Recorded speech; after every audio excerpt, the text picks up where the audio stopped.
Hello everyone, this is Dr. Pragati Saxena and you are watching your YouTube channel Pragati's Home Science Study Lab. I hope you all are doing well. Alright, today's our topic is protein, so let's start. ठीक है, तो आज का जो topic है हमारा वो है प्रोटीन और जैसे कि हमने अभी तक जाना जो कार्बोहाइड्रेट के बारे में कि कार्बोहाइड्रेट जो होता है वो एक ऊर्जावर्धक तत्व है, हमको कैलोरी देता है वो और इसी तरह वसा भी जो है वो हमको कैलोरी ऊर्जा देता है। जो प्रोटीन है वो उसका जो मुख्य कार्य है वो है हमारा शरीर का निर्माण करना, यानी कि ये बेहद महत्वपूर्ण तत्व है हमारे शरीर के लिए और इसका जो प्रोटीन का निर्माण होता है वो कई अमीनो एसिड से मिलकर बना होता है प्रोटीन। ये एक जैविक यौगिक है और जब प्रोटीन टूटता है यानी कि जब प्रोटीन का जल अपघटन होता है तो ये किसमें टूटेगा? चूँकि ये अमीनो एसिड से मिलकर बना है तो अमीनो एसिड्स में ही ये टूटता है और अमीनो एसिड्स इसकी जो है बेसिक यूनिट है यानी कि कहते हैं ना अंतिम इकाई है। इसके बाद ये अमीनो एसिड्स की फॉर्म में हमारी बॉडी ना इसको एब्जॉर्ब कर लेती है। जैसे कि कार्बोहाइड्रेट को किसमें एब्जॉर्ब करती थी? ग्लूकोज की फॉर्म में। इसी तरह प्रोटीन को अमीनो एसिड्स की फॉर्म में हमारी बॉडी जो होती है एब्जॉर्ब कर लेती है। क्योंकि अभी मैंने बताया कि एक शरीर निर्माणात्मक तत्व है, सारी सेल्स का निर्माण जो होता है वो प्रोटीन से होता है, टूट-फूट की मरम्मत प्रोटीन से होती है। तो हमारा पूरा शरीर जो बना हुआ है वो प्रोटीन का ही बना हुआ है। ठीक है, अगर हम इसकी संरचना की बात करें तो जो प्रोटीन है, वो कई सारे अमीनो एसिड्स की एक श्रृंखला होती है और हर एक अमीनो एसिड दूसरे अमीनो एसिड से जो बंधा हुआ होता है ना, वो एक चेन के थ्रू बना होता है। उस चेन जो होता है बॉन्ड जो बनता है, उन दोनों के बीच का जो चेन जो बनती है, उसको कहते हैं पेप्टाइड बॉन्ड। अ, तो एक बॉन्ड 2 बॉन्ड में जब होते हैं, जब 2 अमीनो एसिड्स आपस में श्रृंखला बनाते हैं, तो उन्हें डाई पेप्टाइड बॉन्ड कहते हैं। जब 3 अमीनो एसिड्स आपस में जुड़ते हैं, तो उन्हें ट्राई पेप्टाइड बॉन्ड कहते हैं, राइट? तो ये हो गया उनका एक बॉन्ड कि कई सारे अमीनो एसिड्स मिलकर आपका प्रोटीन का निर्माण करते हैं। ठीक है? इसके अलावा प्रोटीन में और क्या-क्या होता है? प्रोटीन में कार्बन होता है, जिसकी संरचना होती है, संरचना में इसमें कार्बन होता है, आपका हाइड्रोजन होता है, ऑक्सीजन होता है और एक चीज़ और होती है जो प्रोटीन को कार्बोहाइड्रेट और फैट से अलग करती है, वो होता है नाइट्रोजन का अणु, ठीक है? यानी कि कार्बन, हाइड्रोजन, ऑक्सीजन तो तीनों में होता है, आपके कार्बोहाइड्रेट में भी होता है, फैट में भी होता है और प्रोटीन में भी होता है। पर प्रोटीन में एक चीज़ एक्स्ट्रा क्या होती है, जो इसको बाकी दोनों से अलग करती है, वो होता है नाइट्रोजन, ठीक है? तो इसके अलावा भी प्रोटीन कई सारे तत्वों के साथ बॉन्ड करता है, जैसे कि सल्फर के साथ, आपका कॉपर के साथ, आयरन के साथ, ये आगे हम जानेंगे इनको, ठीक है? तो कई सारे तत्व होते हैं जिनके साथ ये बॉन्ड बनाता है और एक नया अमीनो एसिड का निर्माण करता है, ठीक है? और ये सारे अमीनो एसिड्स आपस में किससे जुड़े रहते हैं? पेप्टाइड बॉन्ड से जुड़े रहते हैं। जो अमीनो एसिड होते हैं, वो 2 उसमें 2 ग्रुप्स पाए जाते हैं और पहला ग्रुप जो है वो आपका है अमीनो ग्रुप जिसको हम NH2 से रिप्रेजेंट करते हैं और दूसरा है आपका कार्बोक्सिलिक ग्रुप इसको COOH के थ्रू हम रिप्रेजेंट करते हैं, राइट? अच्छा, ये दोनों ग्रुप्स तो हर अमीनो एसिड्स में पाए जाते हैं, ठीक है? आपका अमीनो ग्रुप और कार्बोक्सिलिक ग्रुप जो होता है ना, हर अमीनो एसिड में पाया जाएगा। पर कुछ ऐसे तत्व होते हैं जो इनको आपस में अलग-अलग करते हैं। मतलब एक अमीनो एसिड को दूसरे अमीनो एसिड से अलग जो दर्शाते हैं उनको R कहते हैं। ये हर अमीनो एसिड्स को एक-दूसरे से अलग शो करने में हेल्प करते हैं। एसिड्स के ग्रुप्स हैं, उनका जो नेचर होता है जैसे अमीनो ग्रुप का जो नेचर है, वो होता है आपका क्षारीय प्रवृत्ति का और जो आपका कार्बोक्सिलिक ग्रुप होता है, वो होता है आपका एसिटिक नेचर का यानी कि अम्लीय प्रवृत्ति का। और चूँकि इस अमीनो एसिड्स में या प्रोटीन में ना दोनों तरीके के गुण पाए जाते हैं, इसलिए इसको जो होते हैं इनके अणुओं को हम उभयधर्मी कहते हैं। उभयधर्मी का मतलब जो दोनों तरीके से एक्ट करते हैं, क्षारीय भी और अम्लीय भी, ठीक है? अच्छा हमारी जो पूरी बॉडी होती है, उसमें जो प्रोटीन का जो पार्ट होता है मतलब प्रोटीन का जो प्रतिशत होता है कि कितना प्रोटीन का है हमारा भाग पूरे शरीर में, वो 15 टू 20% हमारा जो होता है वो प्रोटीन का बना होता है। प्रोटीन की जो सरलतम इकाई है जिसमें हमारी बॉडी प्रोटीन को एब्ज़ॉर्ब करती है वो है अमीनो एसिड्स। तो अमीनो एसिड्स को यहाँ पे 3 उसमें डिवाइड किया गया है। पहला एसेंशियल अमीनो एसिड्स, दूसरा कंडीशनल एसेंशियल अमीनो एसिड्स और तीसरा है नॉन एसेंशियल अमीनो एसिड्स। आप या तो इन 3 के तरीके से लर्न करिए, नहीं तो आगे मैंने इनको 2 पार्ट में ही डिवाइड किया, एक एसेंशियल अमीनो एसिड्स और नॉन एसेंशियल अमीनो एसिड, तो आप वैसे भी लर्न कर सकते हैं। तो दोनों ही तरीके सही हैं। तो अब एक-एक करके हम सबके बारे में जानेंगे। हम बात करते हैं आपके एसेंशियल अमीनो एसिड्स के बारे में कि कौन-कौन से एसेंशियल अमीनो एसिड्स हैं, जो कि हमको खाने के थ्रू या अपने भोजन के थ्रू इनको ग्रहण करना आवश्यक होता है, क्योंकि हमारी बॉडी इनका निर्माण नहीं करती है। जो पहला आपका अमीनो एसिड है वो है हिस्टिडीन। हिस्टिडीन का जो मेन काम होता है वो ऊतकों का निर्माण करना होता है और उनकी मरम्मत करना होता है। ठीक है? इसके अलावा एक हार्मोन तैयार करता है ये हिस्टिडीन, जिसे हिस्टामिन कहते हैं, और इसका जो मेन काम होता है वो आपके इम्यून सिस्टम को बनाए रखने के लिए ये हिस्टामिन जो है वो बहुत ज़रूरी है। नेक्स्ट है आइसोल्यूसिन। आइसोल्यूसिन का जो काम होता है वो फिर से वही आपका जो मांसपेशियाँ हैं उनकी मरम्मत करना और ऊर्जा प्रदान करना, ठीक है? ऊर्जा का उत्पादन करना। इस ये किसके लिए ज़रूरी है? जो एक्सरसाइज़ करते हैं लोग, उनके लिए आइसोल्यूसिन बहुत ज़रूरी है, क्योंकि ये मांसपेशियों की मरम्मत करता है और उनको ऊर्जा प्रदान करने का काम करता है। नेक्स्ट है आपका ल्यूसिन। ल्यूसिन का जो मेन काम होता है वो होता है प्रोटीन्स सिंथेसिस का, यानी कि नए-नए प्रोटीन के अणुओं के निर्माण का, ठीक है?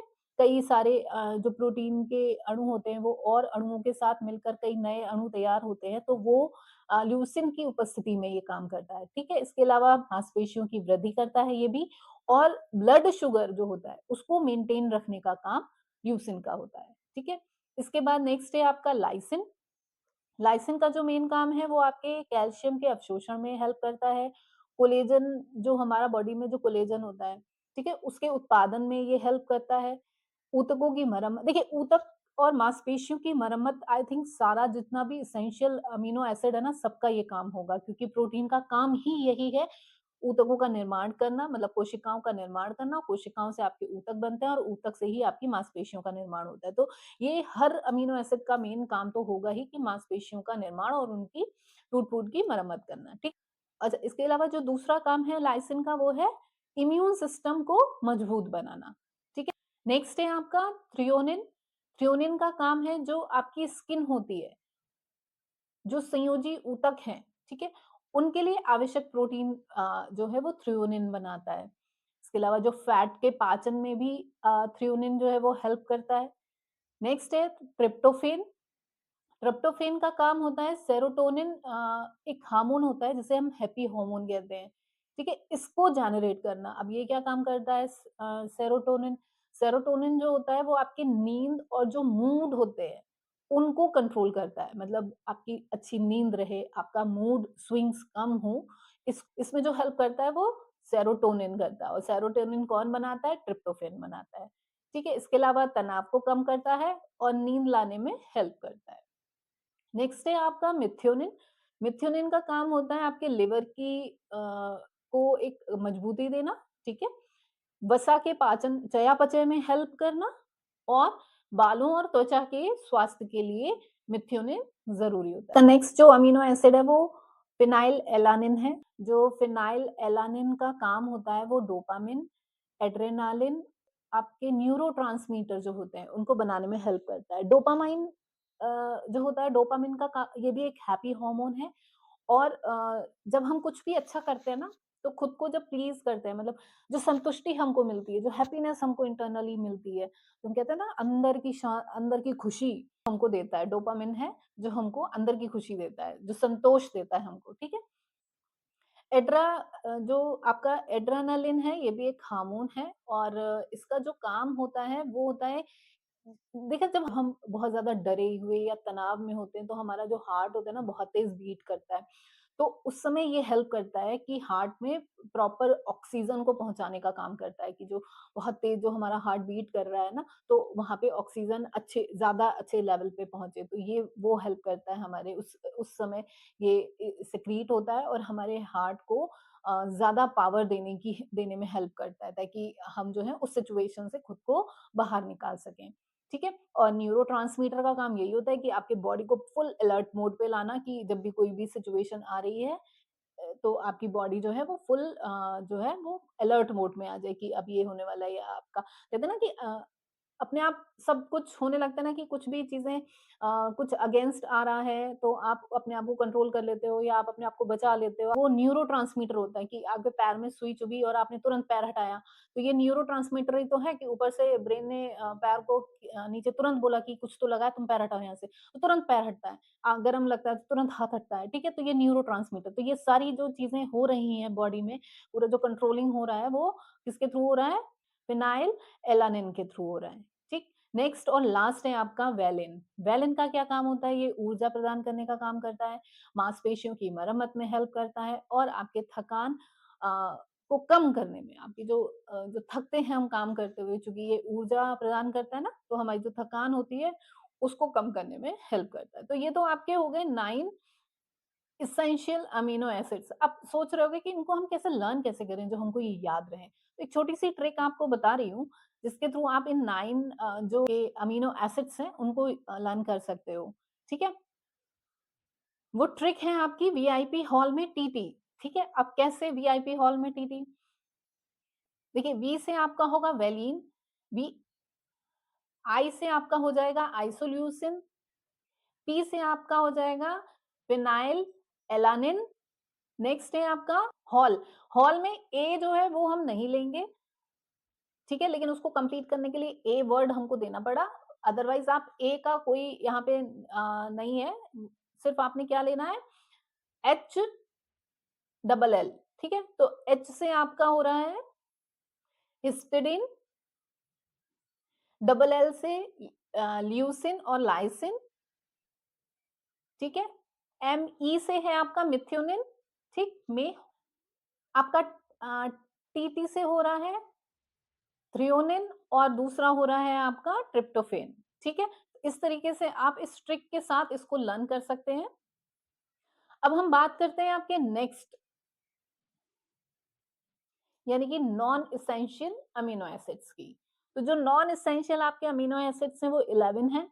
नॉन एसेंशियल अमीनो एसिड्स वो एसिड्स होते हैं जिसको हमारी बॉडी खुद जनरेट कर लेती है, मतलब खुद से बना लेती है, हमको ज़्यादा आवश्यकता इनकी बाहर से ज़रूरत नहीं पड़ती है, लेकिन इनका हमारे शरीर में संतुलन बेहद ज़रूरी होता है, ठीक है? तो ये हम कुछ जो है मात्रा इनकी भोजन में भी एक निश्चित मात्रा मतलब बहुत कम मात्रा हम इनकी भोजन के थ्रू भी ले सकते हैं, ठीक है? तो इसमें सबसे पहला कौन-सा है? एलानिन। एलानिन का क्या काम होता है? ऊर्जा उत्पादन में मदद करना। दूसरा है आपका अर्जिनिन। अर्जिनिन का हेल्प होता है कि वो आपके घाव जो चोट लगती है, उनको भरने में हेल्प करता है, रक्त प्रवाह को सुधारने में मदद करता है। रक्त प्रवाह कौन-सा रक्त प्रवाह? जो आपका ब्लड सर्कुलेशन जो नसों में बना हुआ है ना, उस रक्त प्रवाह की बात की जा रही है कि उसको सुधारने में जिसे कहते हैं ना ब्लड गाढ़ा होने लगता है, ब्लड पतला होने लगता है, तो उसकी वजह से रुकने लगता है, तेज बहना, कम बहना, तो उसको ये रेगुलर रखता है, रक्त प्रवाह को सुधारने में हेल्प करता है। एस्पेरेजिन, एस्पेरेजिन का क्या काम होता है? नर्वस सिस्टम के कार्यों को नियंत्रित करता है, ठीक है? जितने भी हमारे नर्वस सिस्टम के जो काम है, उसको ये नियंत्रित करता है। नेक्स्ट है स्पार्टिक एसिड। स्पार्टिक एसिड का क्या काम होता है? ऊर्जा उत्पादन और कोशिकाओं की वृद्धि में मदद करना। नेक्स्ट है आपका सिस्टीन का काम होता है बाल, त्वचा, आपके नाखूनों को मजबूत बना के रखना।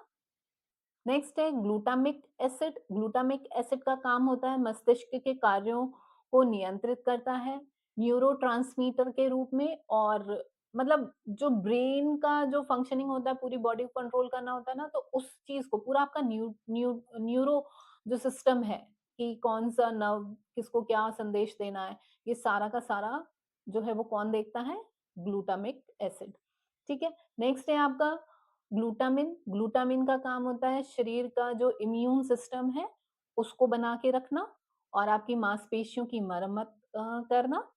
नेक्स्ट है आपका ग्लाइसिन।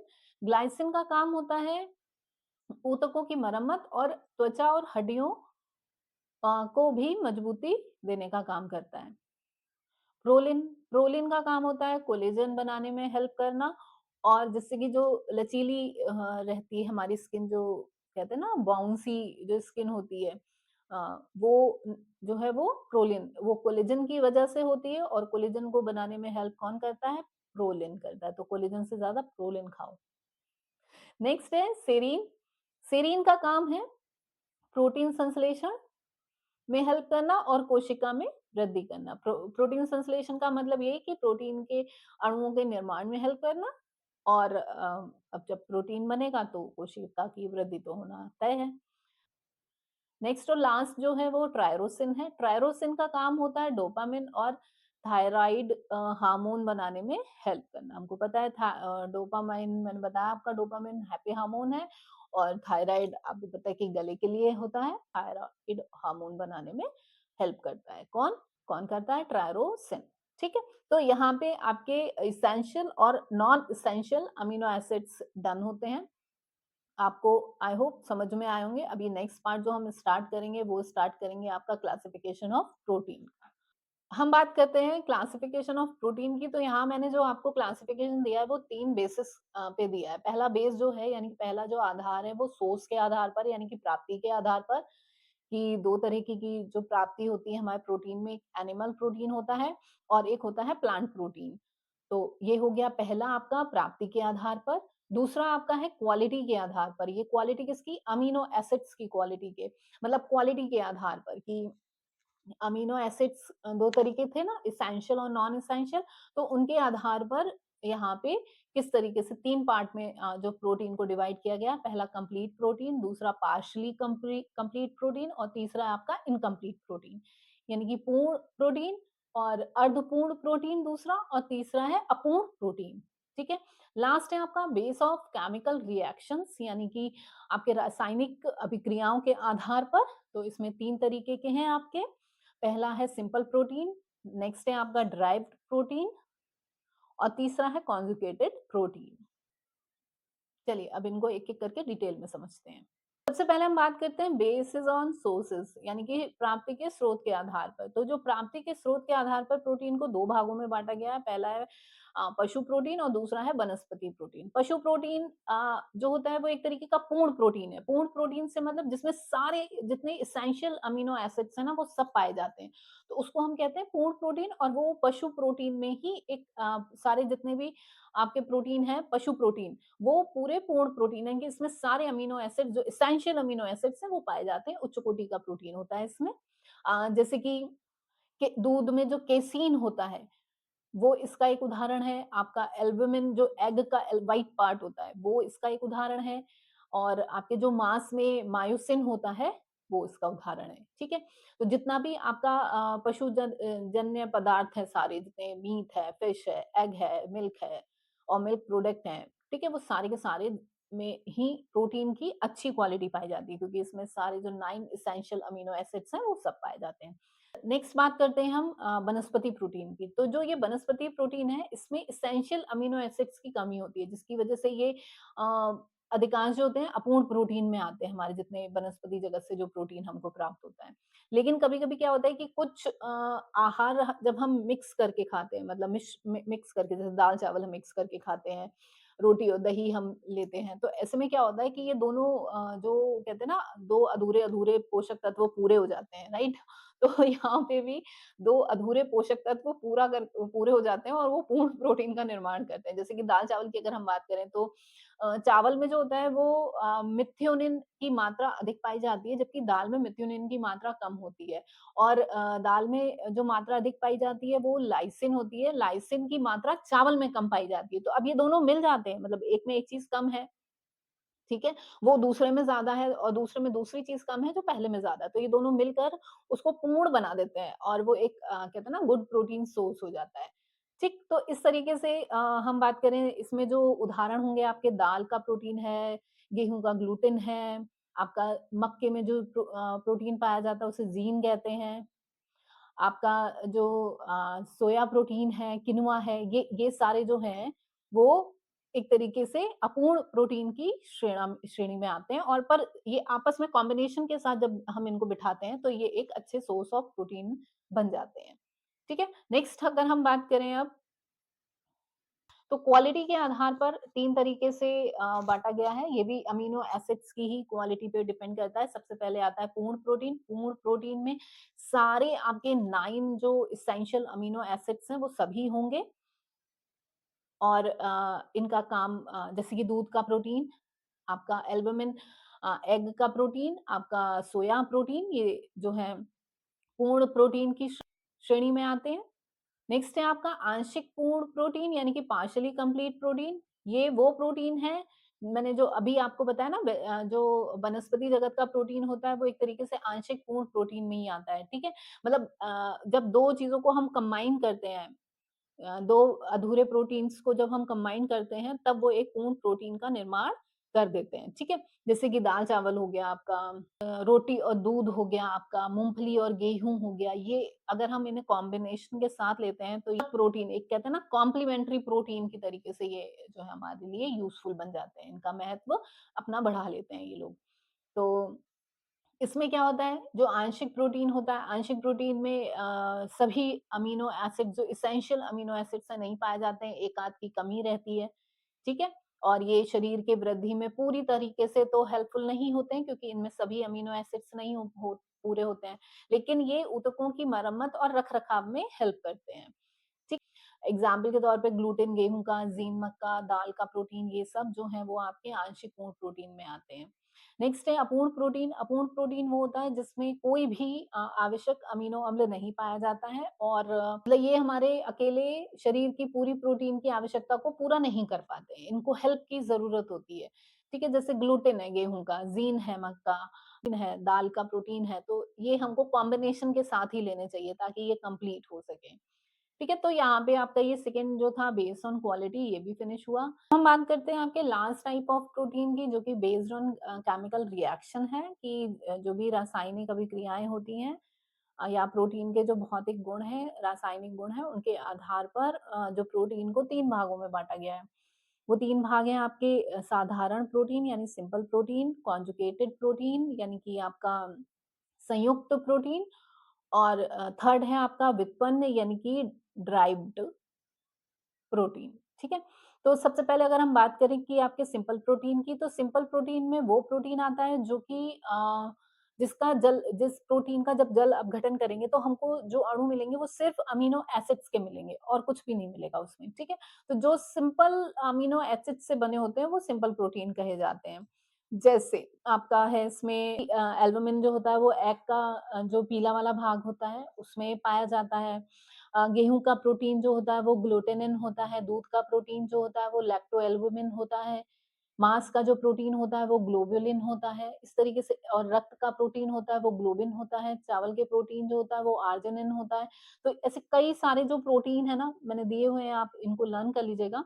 तो ये सारे प्रोटीन जो हैं वो सिंपल प्रोटीन होते हैं क्योंकि इनका जब जल अपघटन होता है तो सिर्फ़ हमको क्या मिलता है, सिंपल अमीनो एसिड्स की प्राप्ति होती है।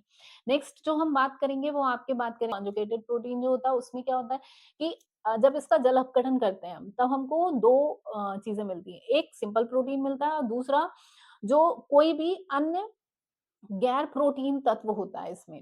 अन्य कोई भी पोषक तत्व के साथ ये मिलकर एक नए पोषक तत्व का निर्माण करता है। यानी कि सिंपल प्रोटीन एक अन्य कोई भी गैर प्रोटीन यानी कि कोई अन्य पोषक तत्व मिलकर एक नए प्रोटीन का निर्माण करते हैं। जैसे इसमें कई सारे एग्ज़ाम्पल्स हैं, जैसे कि सबसे पहला है अ, ग्लाइकोप्रोटीन। ग्लाइकोप्रोटीन में क्या होता है आपका कि इसमें एक तो आपका एक अणु साधारण प्रोटीन का होता है और दूसरा आपका कार्बोज़ होता है, ठीक है?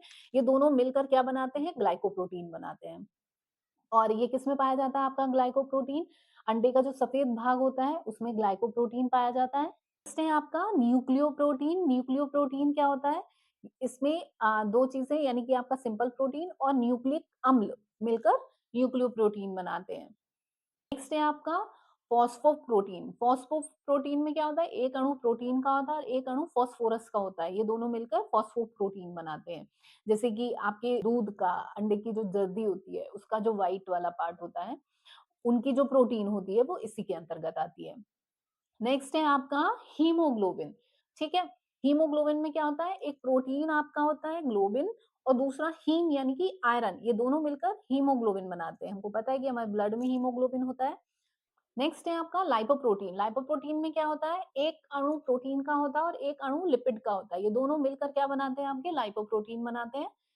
इस तरीके से ये आपके सारे हो गए कौन से? संयुक्त प्रोटीन, ठीक है? जिसमें एक अणु प्रोटीन, सिंपल प्रोटीन था और एक अणु आपका गैर प्रोटीन यानी कोई भी अन्य पोषक तत्व था जो मिलकर संयुक्त रूप से इन्होंने एक नया प्रोटीन का निर्माण किया। अब हम बात करते हैं व्युत्पन्न प्रोटीन यानी कि डिराइव्ड प्रोटीन की। व्युत्पन्न प्रोटीन जो होते हैं वो 2 तरीके के होते हैं, एक प्राथमिक व्युत्पन्न प्रोटीन और दूसरा होता है द्वितीयक व्युत्पन्न प्रोटीन।